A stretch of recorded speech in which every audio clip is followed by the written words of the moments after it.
친구들 반갑습니다. 9월 20일 중등부 예배 시작하겠습니다. 먼저 사도신경으로 신앙 고백하겠습니다.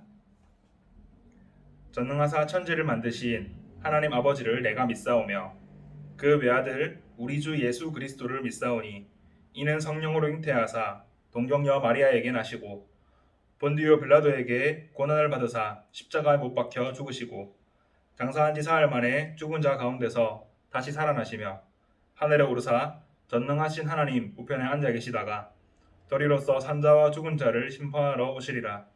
성령을 믿사오며 거룩한 공회와 성도가 서로 교통하는 것과 죄를 사하여 주시는 것과 몸이 다시 사는 것과 영원히 사는 것을 믿사옵나이다. 아멘. 기도하겠습니다. 사랑과 은혜가 풍성하신 하나님 아버지, 저희가 이렇게 함께 멀리서나마 예배할 수 있게 하심을 감사드립니다. 하나님, 시대가 너무나 아픈 시대입니다. 하나님께서 긍휼히 여겨주시고 저희에게 은혜를 베풀어 주셔서 저희가 믿음대로 잘 살 수 있는 용기를 주시고 또한 믿음대로 잘 살 수 있는 지혜와 온전한 믿음을 허락하여 주시옵소서.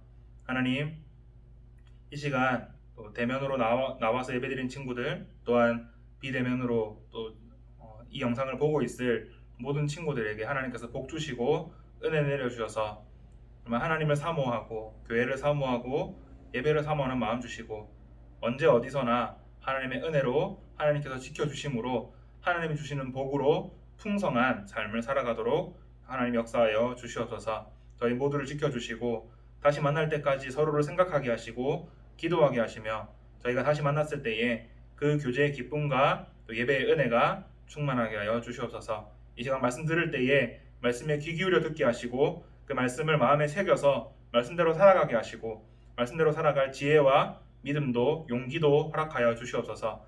그리하여 저희의 삶을 통해서 하나님 온전 영광 받으시고 하나님 나라가 전파되는 거룩한 예배의 시간 되게 하여 주시옵소서. 예수님의 이름으로 기도합니다. 아멘. 하나님 말씀 로마서 14장 1절에서 3절 말씀입니다. 목사님의 강의 성경으로 신약 성경 258쪽입니다. 로마서 14장 1절에서 3절 말씀. 신약 성경 258쪽. 자, 함께 찾았나요? 자, 함께 읽어볼까요? 로마서 14장 1절에서 3절 시작. 믿음이 연약한 자를 너희가 받되 그의 의견을 비판하지 말라. 어떤 사람은 모든 것을 먹을 만한 믿음이 있고 믿음이 연약한 자는 채소만 먹느니라. 먹는 자는 먹지 않는 자를 업신여기지 말고 먹지 않는 자는 먹는 자를 비판하지 말라. 이는 하나님이 그를 받으셨음이라. 아멘. 네, 친구들 다시 한번 반갑습니다. 네, 여전히 우리가 또 제한 조치가 조금씩 풀리면서 대면 예배를 할 수는 있게 되었지만 여전히 친구들 개개인은 또 나오기 힘든 친구들도 또 있는 것 같아요. 그래서 이렇게 영상도 준비를 합니다. 지금이 토요일인데요. 친구들은 내일 보겠죠. 주일날. 꼭 봤으면 좋겠네요. 이제 대면이냐 비대면이냐 여전히 교회들이 싸우고 있습니다. 성도님들 중에도 대면 예배를 드려야 된다, 비대면 예배를 드려야 된다 이렇게 싸우는 분들이 꽤 있어요. 서로가 서로를 좀 공격하고 비판하는 그런 일들이 있는데 사실 이제 교회가 어려운 때일수록 하나 되고 뭉쳐서 서로를 사랑하고 아껴야 되는데 좀 서로를 비판하고 있는 현실이 좀 너무나 가슴 아픕니다. 사실 이런 말을 하는 것도 조심스러워요. 설교단에서 이런 말을 한다는 게 이 말조차도 또 양쪽 모두를 공격하는 비판의 말이 될까봐, 비난의 말이 될까봐 조심스러운데 가슴 아프지만 우리가 이 아픈 현실을 직시하고 우리는 어떻게 살아야 되는지에 대해서 잘 새기고 또 그대로 살아야 됩니다. 그래서 분열되고 있는 이 교회를, 그 한국 교회를 우리가 그냥 그저 보면서 에이 왜 저래 이렇게 할 것이 아니라 그 아픈 모습들이 우리의 모습들이라 생각하고 우리의 연약함이라 생각하고 우리 자신을 말씀 앞에 잘 비춰야 돼요. 사실 뭐 한국 교회라고 거창하게 볼 것도 없이 우리의 모습을 보면 교회 안에서 나랑 생각이 다른 사람, 나랑 마음이 안 맞는 사람, 그런 혹은 나랑 안 맞는 뭐 사역이나 뭐 어떤 그런 일들에 대해서 우리도 모르게 쉽게 미워하고 비방하는 경우도 많이 있거든요.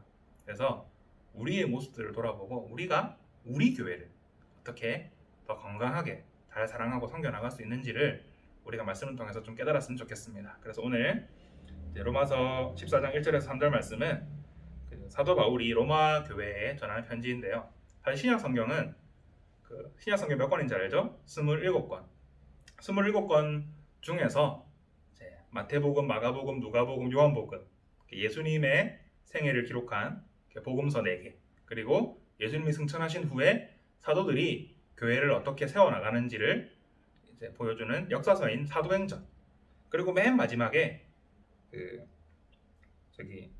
마지막 날에 대한 예언과 환상이 담겨 있는 요한계시록, 그럼 몇 권이죠? 6권을 제외한 21권이 다 서신서입니다. 편지예요.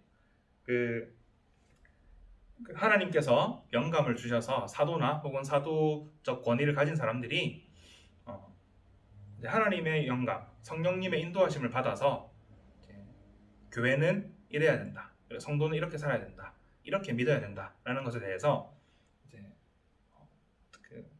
가르쳐주고 있는 편지들인데, 이 편지들 중에서 로마서는 사도 바울이 로마 교회에 전하는 편지입니다. 그래서 그 로마 교회가 당시 가지고 있었던 어려움들을 어떻게 극복하고 또 어떻게 교회를 건강하게 잘 세워나갈 것인가에 대해서 가르쳐주는 책인데요. 하나님의 말씀인데, 오늘 내용은 바로 이런 비판하는 것에 대한, 서로가 서로를 비판하는 것에 대한 이야기입니다. 아디아포라라는 말이 있어요. 아디아포라라는 말이 있는데, 이게 뭐냐면 명확하게 선악이 구분되지 않는 영역을 말해요. 디아포라라고 하는 말은 선악이 구분되는 영역을 말하고, 명확하게 구분되는, 그리고 이제 아디아포라라는 영역은 선악이 명확하게 구별되지 않는 영역을 말합니다. 즉 이제 해석하기 나름이라거나 혹은 뭐 각자가 자율적으로 하면 된다는 거죠. 이 아디아포라에 해당될 수 있는 것이 바로 율법입니다. 무슨 말이냐면, 조심해서 들어야 돼요. 하나님께서 이제 죄인인 인간을 구원하시기 위해서, 이제 죄인이 되어서 하나님 형상을 잃어버리고 하나님과 멀어져서 이제 끝없는 죽음을 향해서 갈 수밖에 없는 우리 인간을 위해서 주신 가이드북이 바로 율법이에요. 넓게 보면 구약 성경 전체이고요. 좁게 보면 이제 모세오경, 창세기, 출애굽기, 레위기, 민수기, 신명기에 나타나는 하나님께서 일러주신 법들을 이제 우리가 잘 지켜서 이제 하나님께 구원을 받을 수 있도록 제시하는 가이드북이 바로 율법이에요. 율법에는 이제 하나님께 예배하는 방법, 그리고 제사죠, 제사, 구약에는, 그리고 이제 정결하게 되는 방법, 그리고 하나님 앞에서 악한 것은 멀리하고 선한 것을 가까이 하며 살 수 있는 방법, 도덕에 대한 거예요. 그렇게 있는데 이 율법을 예수님께서 완성하셨어요. 그래서 율법 자체는 없어진 게 아니에요. 율법이 폐해진 게 율법이 폐하여진 게 아니에요. 그런데 예수님께서 율법을 완성하셨기 때문에, 그래서 우리가 이제는 율법을 지켜야 될 의무는 없습니다. 다만 이제 예수님께서 하나님의 아들이시고 우리를 위해서 십자가에 죽으셨다는 사실을 믿으면 그 예수님께서 완성해 놓으신 예수님의 그 십자가의 죽으심으로 인해서 완성된 그 하나님의 의로우심이 우리의 의가 된다는 거예요. 그래서 우리가 예수님을 믿으면 그 의가 우리에게 와서 우리가 구원받은 백성이 된다는 거죠. 그래서 하나님의 백성이 되었기 때문에 더더욱 도덕적인 건 지켜야 돼요. 우리가 착한 일을 하고 악한 건 멀리 해야죠. 그죠? 살인하지 말라, 간음하지 말라, 도둑질하지 말라, 그리고 거짓말하지 말라, 탐내지 말라, 이런 것, 이제 포괄적으로 여기에 포함되는 모든 죄들을 멀리하고 우리는 선한 일을 해야 됩니다. 부모님을 공경해야 되고요. 또 율법에 나오는 것처럼 고아와 과부와 나그네들, 그러니까 약한 자들을 도와줘야 되고, 그런 착한 일들을 또 해야 돼요. 그런데 이제 그러니까 도덕적인 거는 우리가 구원받기 위해서는 아니지만 구원받았기 때문에 예수님을 믿기 때문에 더더욱 지켜야 되는 법들이라며 정결하게 되는 법들 그리고 제사에 대한 법들은 이제 지킬 필요가 없어진 거예요. 왜냐하면 예수님이 그것들을 완성하셨거든요. 그러니까 도덕은 예수님이 완성하셨기 때문에 더더욱 우리가 지켜야 되는 거지만 정결법과 제사법은 예수님이 완성하셨기 때문에 더 이상 지킬 필요가 없는 거예요. 왜냐하면 예수님께서 이미 정결한 완전하신 하나님의 어린 양이시고 예수님의 죽으심을 또 부활을 믿는 우리가 바로 예수님의 그 의를 받았기 때문에 예수님의 정결함을 우리가 받았기 때문에 그래서 우리는 제사를 통해서가 아니라 우리 안에 계신 성령님을 통해 예수님의 이름으로 하나님께 나아갈 수 있는 거예요. 그래서 우리가 기도할 때 항상 예수님의 이름으로 기도합니다 라고 하죠. 그게 그런 뜻이에요. 그리고 이제 그래서 제사, 정결에 대해서는 율법을 지킬 필요가 없어요. 그런데 그렇다고 지킨다고 죄는 아니에요. 그래서 이제 목사님 말하는 게 율법은 아디아포라, 그러니까 선악의 구분이 명확하지 않은 영역이다. 다시 말하면 철저하게 우리의 자율에 달려 있다는 거예요. 그래서 지금 2020년에 한국 교회에서 신앙생활을 하고 있는 우리가 구약에 있는 율법의 내용들을 지킨다고 해서 그게 하나님 앞에 죄는 아니에요. 그런데 굳이 지켜야 될 이유도 없다는 말이죠. 목사님 고등학교 때 친구 중에 그 친구도 크리스찬이었는데 순대를 안 먹더라고요. 왜 안 먹었을 것 같아요? 율법에 보면 짐승을 그 생명되는 피째 먹지 말지니라 이렇게 말씀하셨거든요.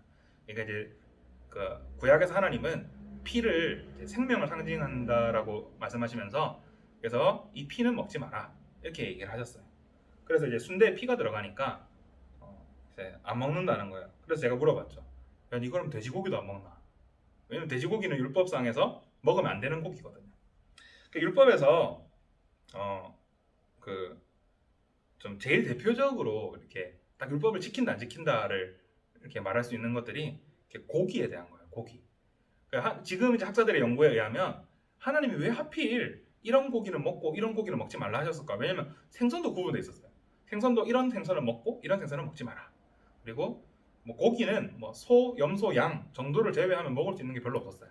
그리고 이제 일부 가금류들, 그러니까 이제 뭐 비둘기 같은 새들을 제외하면 먹을 수 있는 게 별로 없었거든요. 근데 왜 이렇게 하셨을까? 이렇게 연구를 하는 중에 아마도 섭생의 원리, 그러니까 이제 위생 상태나 어떤 보존 기술이 지금보다 현저히 떨어지던 그 옛날 시대에 백성들의 건강을 위해서 그래서 보면 율법에서 제시한 먹을 수 있는 짐승들은 좀 다른 짐승들에 비해서 균이나 이렇게 기생충 같은 게 좀 적은 짐승들이 많아요. 그래서 아마 이제 이것도 하나님의 사랑이다 이렇게 해석도 많이 하는데 아무튼 이 고기를 이제 가려서 먹어야 됐어요. 구약 율법에 의하면 지금도 유대인들은 베이컨 같은 거 안 먹고 돼지고기 안 먹죠. 철저하게 그걸 지키는 유대인들은 그래서 막 부모님한테 반항한다고 베이컨 치즈버거 막 먹고 막 그렇게 하는데 고기를 이제 구분해서 먹어야 되는데 당시 로마 제국은 그렇지 않단 말이죠. 돼지고기 못 먹는 거 한국 사람이 돼지고기 못 먹는다 생각해 보세요. 삼겹살을 못 먹는다 생각해 보세요. 얼마나 슬픈 일입니까? 그런데 로마 제국도 뭐 다양한 고기가 있었어요. 뭐 소고기, 양고기만 있는 게 아니고 다양한 고기들이 있으니까 그리고 그 중에서는 이제 우상에게 제사 지내는 고기들도 있었거든요. 그런 고기들이 있다 보니까 이제 율법의 기준으로는 대부분의 고기는 먹으면 안 되는 거예요. 그런데 아까 말했듯이 우리가 율법을 특히 정결법을 지킬 필요가 없어졌어요. 우리는 예수님을 믿어서 그 율법의 모든 의를 받은 사람들이기 때문에 하나님께서 우리를 의롭다고 너는 이제부터 의인이야. 왜냐하면 믿으니까. 믿음이 있으니까. 의인이야 라고 하나님께서 은혜로 우리를 그렇게 의롭다고 불러주셨기 때문에 그래서 우리는 이제 왜 우리가 돼지고기 먹을 수 있죠. 그래서 순대도 먹을 수 있고 그런데 이제 초대교회에 이제 여전히 이제 율법의 영향력 아래 사는 사람들이 믿는 사람들이 있었어요. 왜냐하면 유대인들에게는 이것이 이제 신앙의 어떤 기준이기도, 율법이라는 게 신앙의 기준이기도 하지만 어떤 민족적인 정서를 가지고 있는 어떤 좀 습관, 관습이기도 했거든요. 그러니까 이때까지 막 돼지고기 안 먹고 막 이렇게 살아왔는데 갑자기 예수님 믿었다 해서 이거를 먹으려니까 마음에 막 이렇게 가책, 양심의 가책이 느껴지는 거예요. 안 그래도 되는데 가책이 느껴지는 사람들이 있는 거예요. 그래서 이제 믿음이 연약한 사람들, 그러니까 믿은 지 많이 안 돼서 아직도 율법을 지켜야 된다라고 생각하는 사람들, 그 사람들을 사도 바울은 너희가 그 사람들을 받아주되 그 사람들의 의견을 비판하지 말라라고 이야기를 합니다. 그래서 어떤 사람들은 모든 것을 먹을 만한, 그러니까 뭐 고기를 마음대로 먹을 수 있는 믿음이 있었어요. 그래서 아니 예수님을 믿어서 내가 의인인데 뭘 먹든지 나는 의인이다. 먹는 것이 이제 예수님께서 지켜주시는 나를, 성령님이 지켜주시는 나를 뭐 어떻게 더럽힐 수 없다라고 생각하는 사람들이 있었던 반면에 내가 아무리 이제 예수님을 믿는다지만 복음을 받아들였지만 난 여전히 율법을 지켜야지 라고 생각하면서 이제 고기는 못 먹고 비자발적인 채식주의자, 그러니까 채소만 먹는 사람들도 있었던 거예요. 근데 이제 이 사람들 간에 충돌이 많이 일어나는 거죠. 그러니까 다 먹는 사람은 에이 우리는 구원받았는데 굳이 그렇게 하면서 다른 사람 피곤하게 할래?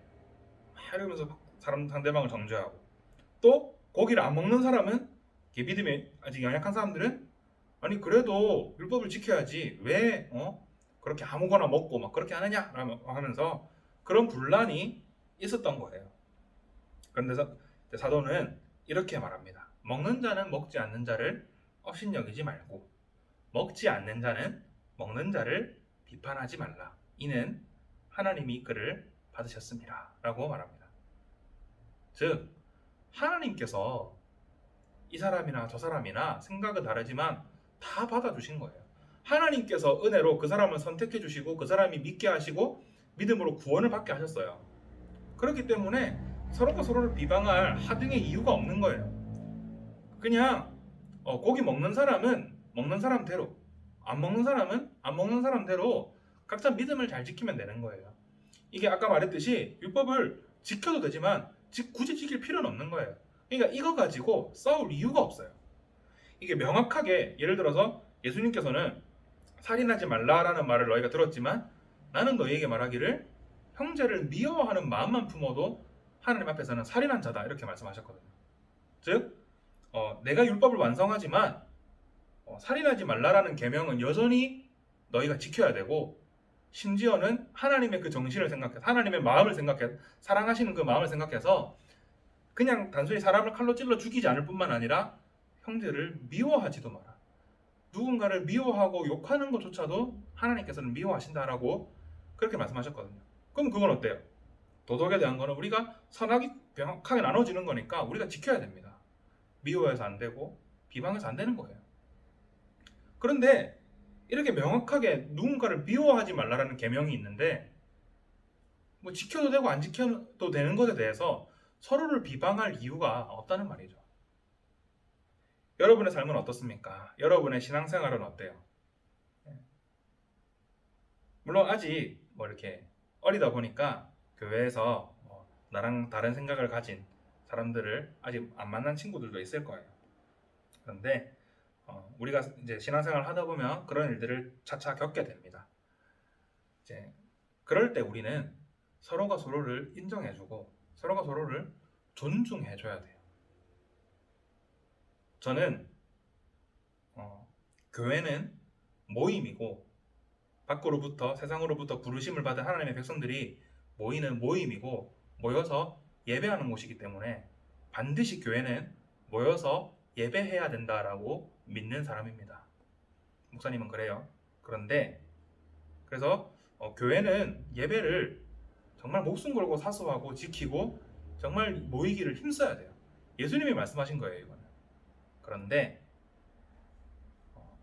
아주 특수한 상황이기 때문에 모였다가 오히려 질병이 전파되고 해서 오히려 나중에 더 못 모일 수 있는 그런 특수한 상황이기 때문에 그래서 어쩔 수 없는 경우에 특히 지금같이 이제 유튜브 같은 게 활성화되는 이 시대에 비대면 예배하는 것도 상당히 옳은 일이라고 생각해요. 뭐 친구들이랑 제가 이렇게 유튜브로 몇 달간 계속 이렇게 했지만 또 중간에 대면으로도 모이고 그렇게 했지만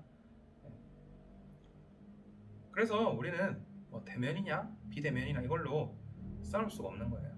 대면 예배를 드리겠다 하는 교회들을 우리가 존중해줘야 됩니다. 좀 한편으로는 좀 안하무인적인 교회도 있지만 그래도 그 교회들은 정말 용기 있는 거예요. 욕먹을 거 각오하고 그렇게 예배 드리는 거니까. 그렇다 또 한편으로는 비대면만 고집해온 교회도 있어요. 코로나 이후에 한 번도 모이지 않은 교회도 있어요.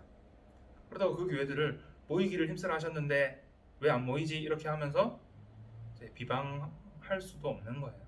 이런 시대에 그래도 이제 유튜브가 있으니까 얼마나 감사합니까? 유튜브뿐만 아니라 다양한 플랫폼들이 있으니까 얼마나 감사합니까? 10년 전만 해도 꿈도 못 꾸던 거예요. 10년 전만 해도 뭐 10년도 갈 필요 한 5년 전만 해도 유튜브나 다른 뭐 다 있었지만 교회들이 이런 시스템을 구축을 대부분이 못했을 거예요. 그런데 이렇게 할 수 있는 시대에 이런 것들이 뭐 터진 게 뭐 코로나가 감사하다기보다는 하필 그래도 이런 시대 그때 안 터지고 지금 터진 게 얼마나 감사합니까? 그래서 우리가 서로 존중하는 마음이 중요한 거예요. 그래서 사도 바울은 이제 그 다른 본문에서 어떻게 말을 하냐면 나는 고기를 먹어도 되지만 이제 혹시나 나 때문에 시험 받는 사람이 있을까봐 나는 그러면 고기 안 먹겠다 이렇게 얘기를 하거든요. 그런 것처럼 우리가 서로를 존중해주면 되는 거예요. 예수님이 왜 이 땅에 오셨나요? 우리에게 하나님 나라를 가르쳐 주시려고. 하나님 나라가 뭘까요? 하나님이 다스리시는 나라. 곧 사랑과 은혜가 풍성하신 하나님이 우리를 다스려 주셔서 우리의 마음에 또 우리의 생활에 사랑과 그 자비가 넘쳐나는 그게 바로 우리가 이제 올바른 그게 바로 우리가 하나님 나라를 맛보는 거고 예수님께서 이 땅에 오신 목적이에요. 그래서 우리가 예수님을 믿는 사람들이라고 한다면 우리는 서로 사랑해야 됩니다. 서로 비방하지 말고 비난하지 말고 물론 정말 명확하게 잘못된 게 있으면 또 훈계도 하고 또 서로 이렇게 또 잘못된 길에서 벗어날 수 있도록 도와주기도 해야 되지만 우리는 서로 사랑하면서 보듬어 주면서 그렇게 함께 하나님 나라를 향해서 가야 되는 사람들이에요. 고린도전서에서 하나님은 우리가 예수님의 몸이라고 하셨어요. 교회는 그리스도의 몸이고 우리는 그 몸을 이루는 각 신체 기관들이라고 하셨어요. 예를 들어 내가 새끼손가락이 다쳤다고 해봅시다. 새끼손가락이 아픈 거지 내가 아픈 건 아니게 되는 건가요? 아니죠. 새끼손가락이 아프지만 혹은 다른 아주 사소한 부위가 다쳤더라도 그냥 그 부위만 아프고 나는 상관없는 게 아니라 나라는 사람, 하종수라는 사람 자체가 아픈 거잖아요. 그죠? 내가 느끼는 아픔을 느끼는 거잖아요. 그래서 하나도 버릴 부분이 없어요. 신체 기관에서 머리카락 정도를 제외하면 다쳐서 안 아픈 부위가 없고 이렇게 쓸모없어서 버릴 부위도 없는 거예요.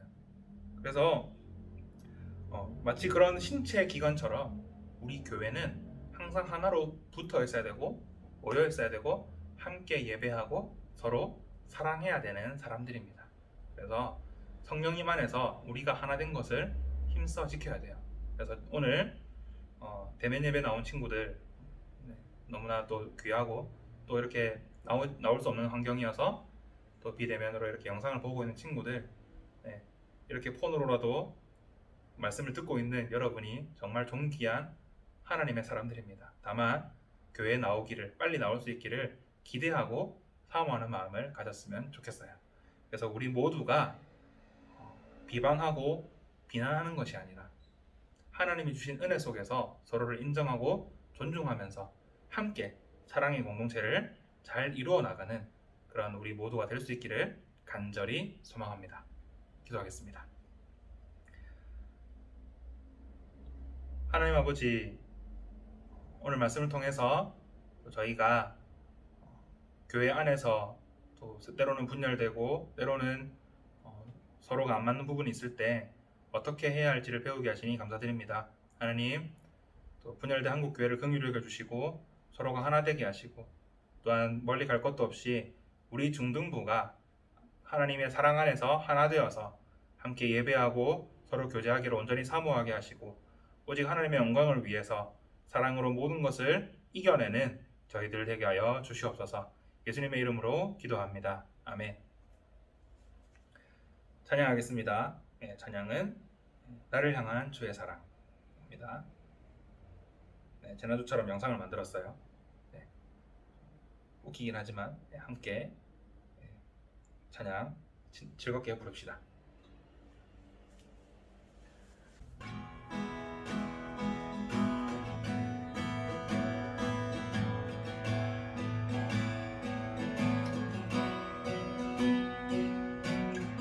나를 향한 주의 사랑 산과 바다에 넘치니 내 마음 열 때 주님 나에게 참 자유 주셨네. 늘 진리 속에 거하며 나의 손을 높이 들고 언제나 주님의 사랑을 노래하리.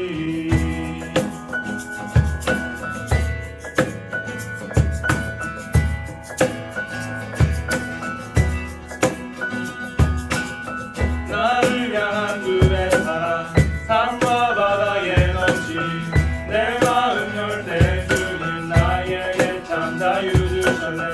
늘 진리 속에 거하며 나의 손을 높이 들고 언제나 주님의 사랑을 노래하리. 주의 사랑 노래하리라. 영원토록 노래하리라. 주의 사랑 노래하리라. 영원토록 노래하리라. 나를 향한 주의 사랑 산과 바다에 넘치니 내 마음 열 때 주님 나에게 참 자유 주셨네. 늘 진리 속에 거하며 나의 손을 높이 들고 언제나 주님의 사랑을 노래하리. 주의 사랑 노래하리라. 영원토록 노래하리라. 주의 사랑 노래하리라. 영원토록 노래하리라. 내가 춤을 출 때 다 비웃겠지만 그들도 주 알게 되면 함께 기뻐 춤을 추게 되리. 내가 춤을 출 때 다 비웃겠지만 그들도 주 알게 되면 함께 기뻐 춤을 추게 되리. 주의 사랑 노래하리라. 영원토록 노래하리라. 주의 사랑 노래하리라. 영원토록 노래하리라. 주의 사랑 노래하리라. 영원토록 노래하리라. 주의 사랑 노래하리라. 영원토록 노래하리라.